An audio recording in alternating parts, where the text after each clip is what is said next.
Hey guys, welcome back to REZZED on Clownfish TV. We got some gaming news for you. We're going to do another gaming news roundup. Lots of news going on. We haven't done this in a couple of months, and we're going to get back in the habit. We're probably going to do gaming news roundups at least a couple of times a week, 3-4 times a week. So stay tuned for that. But yeah, basically we're going to do a roundup of kind of the big stories in gaming that maybe did not warrant their own standalone episode. So we got a lot of news to cover. We're going to talk about Palworld, which is actually one of my favorite games currently, and apparently they nerfed it. They messed it up big time. I know people were complaining about it, and I was just thinking the other day about how much I love the game and I'd like to squeeze in some more time to play it. But yeah, apparently they're making changes to Palworld, and they think Nintendo is to blame for that. So this has come from Game Rant. Palworld update makes controversial change that fans aren't happy about. Okay. It said the latest update has stirred controversy by changing how pals are summoned. Fans are upset about the change, speculating it may be due to Nintendo's lawsuit against Palworld. Yeah, so that whole lawsuit going on with Nintendo, it was about a patent for a game mechanic, which people think is basically capturing monsters in balls. And I very much disagree with the game mechanic patent lawsuit, because if Nintendo gets away with this, and they might, then that means they can basically patent like any game mechanic, right? Like anything, like, oh, it's a platform game where you run from left to right and you pick up metal objects. You can't do that anymore. So that's not a good situation. It said, despite the backlash, some players are supporting Palworld and awaiting future updates. Yeah, they're actually doing apparently a Terraria update. They made the announcement for that, which is super exciting. So Palworld's not going anywhere, guys, just so you know. I know a lot of Nintendo fans were like, good, Nintendo, destroy Palworld. I'm like, no, Palworld has thrown in with Sony, and Sony and Nintendo have a beef going decades back. I don't think Palworld's going anywhere, but they might have to make changes to it to separate it even further from Pokemon. Beyond the guns and the butchering. So again, it's come from Game Rant. Developer Pocket Pair has issued a new update for its hit survival game Palworld that has not gone over well with the fans. Palworld was one of 2024's earliest and biggest successes. Yeah, they had like 2 million concurrent players or some ridiculous number, which makes a lot of these AAA titles look even sadder by comparison, right? Palworld was done on a budget. The record-smashing game was a huge hit in early access and enjoyed significantly higher player counts on PC and Xbox. Millions of gamers flocked to Palworld, getting a kick out of the Pokemon with Guns premise that saw the game blend survival game mechanics with monster catching, similar to that seen in Pokemon. There were some that accused Palworld of being a little too similar to Pokemon in some respects, particularly when it came to the creature designs, but others praised the game as one of the best alternatives to Nintendo's massive franchise. Palworld has been supported since its early access launch with regular updates. Sometimes the updates have fixed bugs in the game, other times they have been more substantial. The latest Palworld update is small, but is proving to be the most controversial so far. The new update makes it so pals are always summoned near the player instead of popping out wherever pal spheres are thrown like before. So here is, let's see, this is a Reddit post. Not being able to deploy pals where you want takes out a great portion of the enjoyment. I wish I was overreacting, but because of this auto spawn next to you function, the pal movement capabilities have been changed. They constantly get stuck in walls or pillars if you're in a dungeon. If you're spawning them during your surprise, I don't know what this is in English. During your surprise escalation, they wander off and slide back across the screen randomly. I'm out until it gets fixed. They said, guys, don't despair. It's going to be fine. Again, from Reddit. There's so much craziness around the recent sphere change. Some people are angry at parties involved. Others definitely want to revert or mod back in the mechanic. I get it, but can everyone calm down? They said, yeah, they made a quick fix to sidestep the problem with Nintendo. They have big developments in the works, and this fix gives them breathing room to focus on other aspects. Yeah, it is kind of a weird move. And again, I think this is because of Nintendo. But they're still doing updates, right? They're doing the Terraria update, and they said there's another big update coming. So yeah, people are pissed about it, but let's see. There's another version of it here from Windows Central.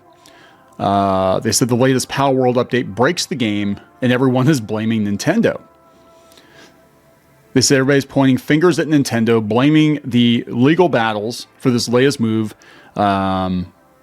because it has everything to do with how the PALs are deployed.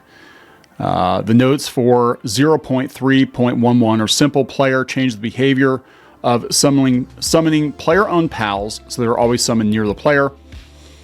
And I guess the aiming is only displayed, sometimes. So 2 little lines that made a huge difference to how the game plays. Right now, you can no longer throw a PAL to a position of your choosing. They spawn right next to you. So yeah, that's kind of, so you can't like throw them, I guess, at an enemy to have them attack that enemy. They just kind of pop up next to you. I don't know. The update announcement alone has been met with a swarm of choice emojis over Discord, and it's clear players are unhappy with it, some even posting tutorials on how to roll the update back. So why have they done this? Again, they think it's about patent number 7493117, which is referring specifically to how players engage in launching one creature at another, and thanks to this unpopular update, we're no longer aiming and launching our PALs. Yeah, so I think this is probably, I don't know if it's a permanent fix, but it seems like a quick and dirty fix to not give Nintendo any ammo. That being said, I don't think Palworld is going anywhere. If you're a Palworld hater, I don't think it's going anywhere because they already have a bunch of other updates and crossovers and stuff planned. So, yeah. Anyway, let's see what else we got going here. Hey, speaking of animals, why don't we talk about Animal Crossing here real quick? Nobody talks about Animal Crossing anymore. Remember how Animal Crossing was like the pandemic game and now nobody talks about it? This is coming from Niche Gamer. Animal Crossing Pocket Camp Complete is now available. Well, there you go, guys. I've actually never played Pocket Camp. We used to play, New Horizons. I had to think about it. I was thinking New Leaf, but we had to play New Horizons. We played that a lot on the gaming channel, and we played it a lot recreationally, and it was fun for a while. But here's the thing: you get to a point where it just gets kind of boring, and they haven't updated it in a long time. But it's Animal Crossing, right? I mean, what are you going to update it with? So Pocket Camp Complete's available for both iOS and Android. And as they covered in their previous post, Animal Crossing Pocket Camp Complete is an offline paid version of the original free-to-play release that won't have any in-game microtransactions. Okay, I'm somewhat interested in that. They said the Animal Crossing Pocket Camp game was released in 2017. This one-time purchase app is packed with items and events that were released over the course of 7 years. It keeps the general gameplay of Animal Crossing Pocket Camp without additional in-game purchases. You've become a campsite manager, and it's up to you to build a fun campsite. While working as manager, you can also fish, catch bugs, and chat with animals, just like every other Animal Crossing game. So that's kind of interesting. They're actually letting you buy the whole game. I wish they would do that more often. I know we were playing the Puzzle Fighter app, and we spent a lot of time playing Puzzle Fighter, and then they just pulled the plug on it completely. And I'm like, man, I would have paid like $10 for this game to be able to play it offline. And we couldn't do it. And I hate that. And that's the thing I hate about mobile games is like you get invested in these games and then they just take them offline. So stupid. Let's see what else we got going on here. This is Fandom Pulse. John F. Trent, Xbox blacklists reviewer for harsh Dragon Age The Veilguard review and demands positive comments for Avowed. Yeah, I haven't been keeping up with this whole thing. Like the Dragon Age Veilguard thing, just like, to me, it just struck me as being another, I guess, vestigial remnant of the woke era of gaming, which is definitely coming to an end. And, we're going to see a lot of games, I would say over the course of the next year to 18 months that come out that were put into development in 2016 through 2018, 2019. And they're going to be woke. I mean, they are, right? But I think that that whole thing is kind of playing out because a lot of these games are not performing. So it says Xbox and Obsidian Entertainment have reportedly denied a review code to a reviewer for Avowed because of her harsh criticism of Dragon Age The Veilguard. Why don't you just buy it yourself? Just buy it. Just buy the game yourself. Spanish language reviewer Natalia Ciranova reported that Obsidian Entertainment and its parent company Xbox denied her a review code due to her harsh criticism of Dragon Age: The Veilguard. She wrote on X, "I was denied a review code for Avowed since my critique to Dragon Age was too harsh. Furthermore, she said she was blocked by the staff over at Xbox." Well, how harsh are we talking? I mean, I guess it doesn't really take much, right? We've run into this too. Like, you can have what I believe to be mild criticism of something, and people take it as like the worst thing ever. Like, you're literally calling for harm to come to people or whatever.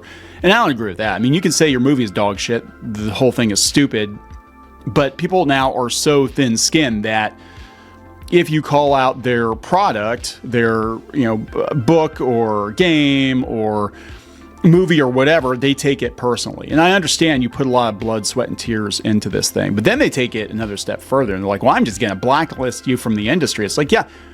So remember that whole thing about ethics in journalism, right? If you're getting blacklisted because you gave a negative review to a game that might have deserved a negative review, doesn't that breach ethics in journalism? That being said, go buy a copy of it and then you can review it fairly. I think that that's the way to go. I understand that these websites especially want early access, but I would rather wait a week and have somebody review the game who actually paid for the game and will give an honest opinion of the game. Because I know, as somebody who used to work as a former theme park reviewer, right? So we used to do Disney and Universal theme parks.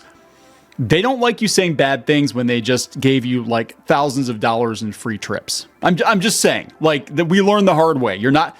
They say they want you to be honest, but really what they want is, well, you don't have to give it an A+, but you can't go below an A-. You can have some slight criticism, but we're not going to keep giving you free stuff and giving you access if you're too harsh. But yeah, she said she was blocked by the staff. She said, something smells fishy and rotten. The game will be a disaster. Mark my words. Only saved by Game Pass. Yeah, a lot of these games are saved by Game Pass, right? As can be seen above, she shared screenshots of her interactions with a representative of Xbox. X-user GigaBear shared a translation done by Grok, and it was confirmed to be an accurate translation by Ciranova. It reads, "You were too offensive with the criticism of Dragon Age. In no way can we give you review codes. And I tell you outright, if you want us to give you codes, you'll have to earn them by speaking well of the game. For now, you're blacklisted. Have an excellent day." Wow. Well, at least they're not hiding it. Usually you have to kind of find out through a third party why you've been blacklisted, why you're no longer getting emails or invites to media events or anything like that. Ciranova responded, "So I have to be submissive and lick boots, say everything is fine while the games are propaganda trash. I'll say it loud and clear. But when it's about paying the bribes, I'm very punctual," right? Damn. If you don't want to give a code for Avowed review for something, it will be gay as noted by the SpongeBob. Gay. Probably.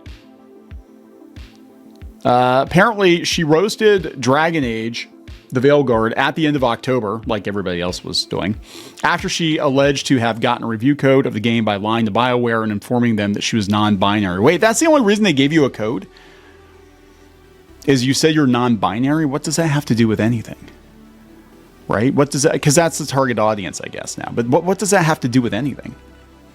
As translated by Google, she wrote on X, "Guess who got a review code from Dragon Age? Veilguard. BioWare just sold his soul to the devil. I just had to say I was a non-binary woman, and they gave it to me."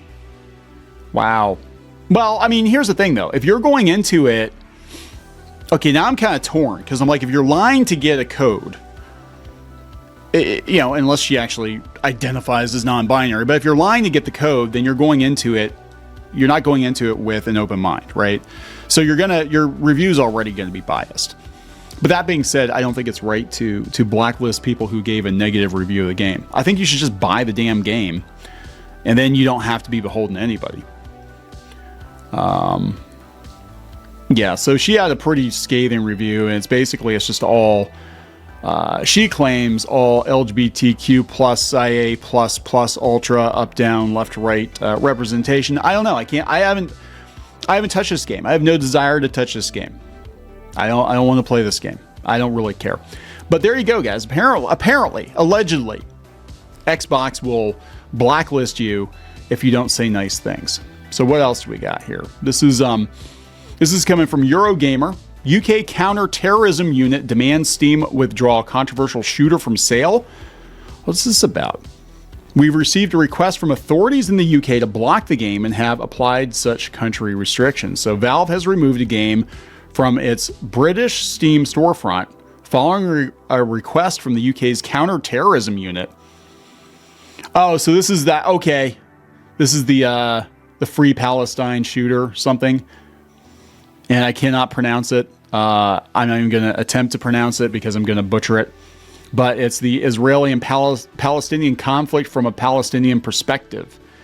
It was removed when the developer, or Steam contacted the developer to inform him it had received requests from authorities in the UK to block the game.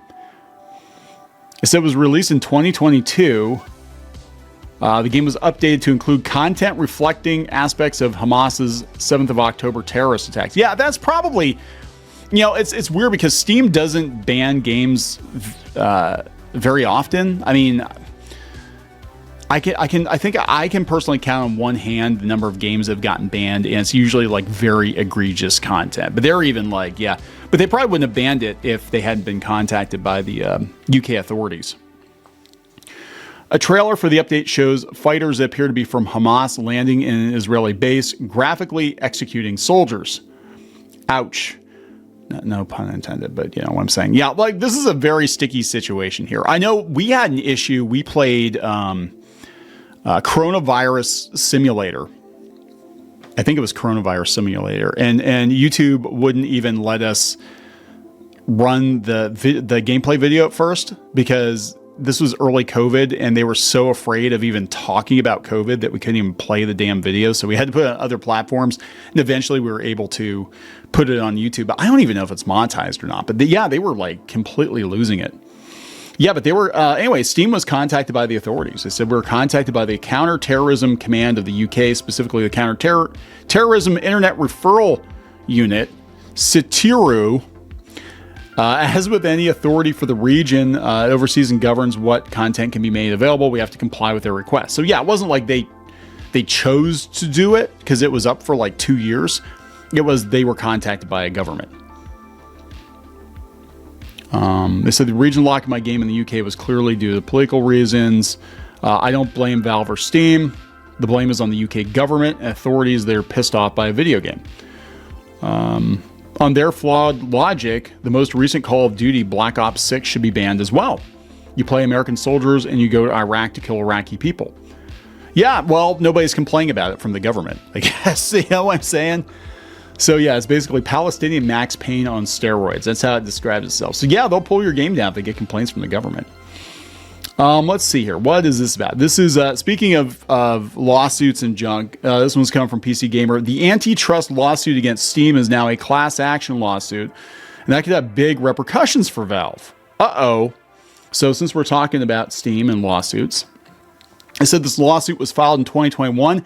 It now encompasses all persons or entities who have sold games on Steam since 2017. Well, that's a lot of persons and entities.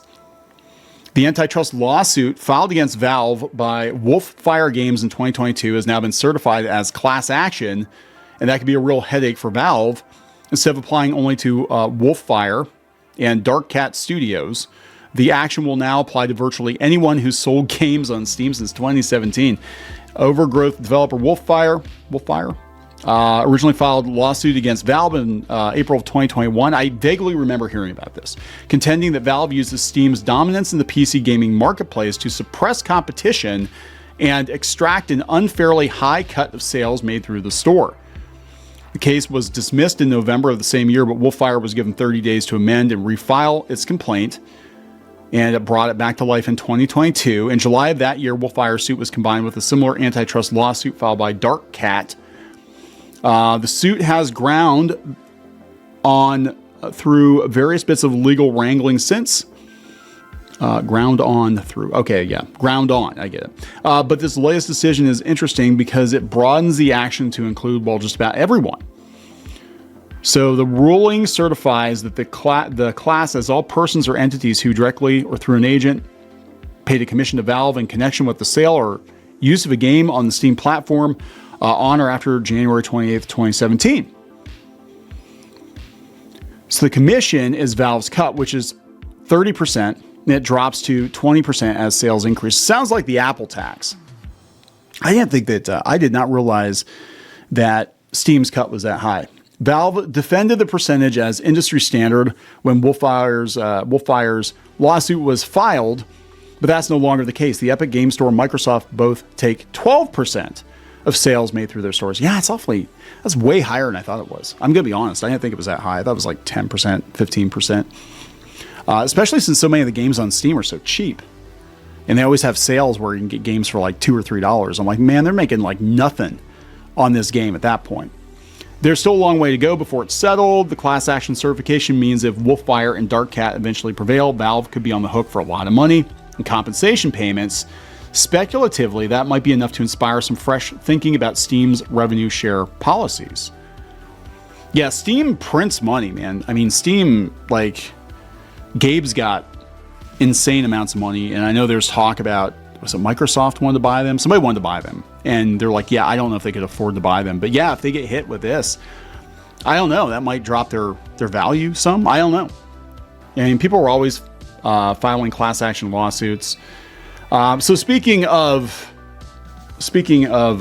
online game retailers, GOG is delisting Warcraft 1 and 2 from its store at the request of Blizzard, just weeks after the games entered its preservation program, and perhaps not coincidentally, just weeks after Blizzard released remastered versions of both games.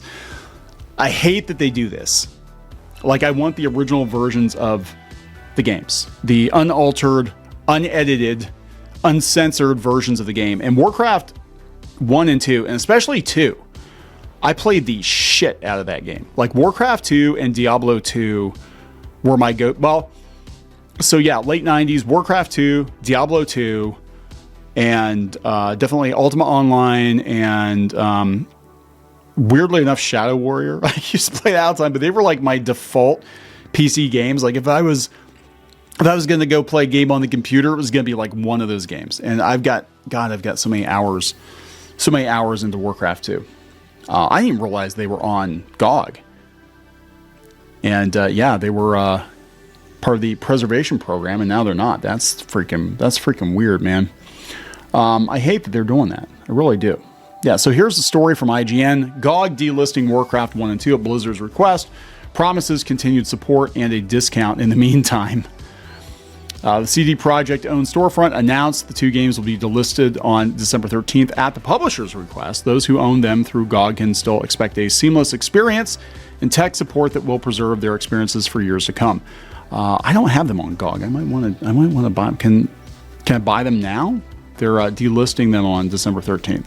GOG is also offering fans who don't yet own Warcraft 1 and 2 a discount code for the games. There we go. With users who enter Make Warcraft Live Forever able to get a $2 or equivalent price reduction on the bundle containing both, otherwise priced at $14.99. I paid a lot more for my copy back in the 90s. The removal comes exactly 1 month after Blizzard released remastered versions of Warcraft 1 and 2, which I have zero interest in, which are available on Battle.net for $10 and $15. The original versions are still available. I think I have the original versions on Battle.net. I haven't played Warcraft 2 in, God, like 15 years probably.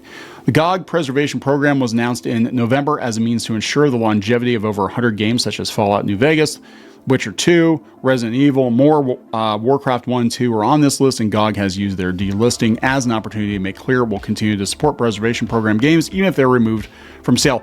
This is one thing I really hate about Steam and like all of these digital storefronts, right, is that they can remove the games at any point in time. And there are games that we actually have on Steam that, yeah, we can still play them for now, but they could decide at any point in time they want to get rid of them. The one that really sticks my ass, or chaps my ass, or sticks in my craw, or whatever the hell, I don't know, you can stick something up your ass. Activision with the Transformers games. Transformers Devastation is awesome. Freaking love that game. And we have it for Steam. And I can't buy it for another account.